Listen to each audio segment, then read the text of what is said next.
Hi, Jacq Hackett here with another Friday Thought.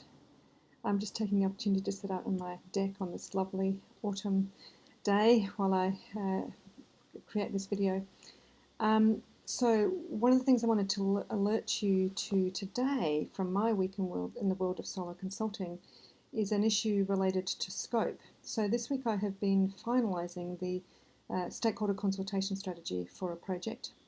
And it's not uncommon at all for that part of a project to blow out of scope a bit, because you have your initial briefing before you put in a proposal, initial briefing with the client, and they give you an indication of the stakeholder consultation, the extent, who they think should be consulted. But invariably, once you start a project, that list can increase, especially if there's a steering committee involved, because more people have suggestions about who would be helpful and useful, etc. So that's all fine.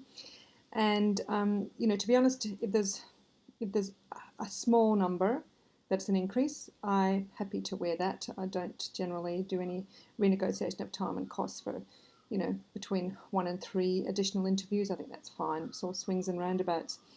But where there's more interviews, like say, for this project, then we might be doing an extra kind of 10 stakeholder consultations.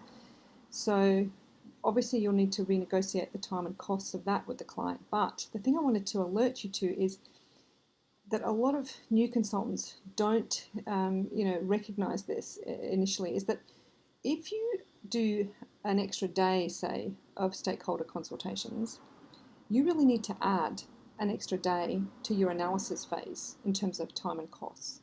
Because just think about it, if you have interviewed 10 additional people, or 8, depending on how many you can do in a day, if you've interviewed 8 additional people, you've got 8 extra set of notes or transcripts, you have 8 other opinions and information that you need to take into account in your deliberations when you're developing your findings. So it's just something to be on the alert for. If you need to renegotiate time and costs around stakeholder consultations, don't forget to build in some extra time. The extra time it's actually going to take you to include that information in your analysis phase. Hope that's helpful for you and that you think about that next time you have a blowout in scope around stakeholder consultations.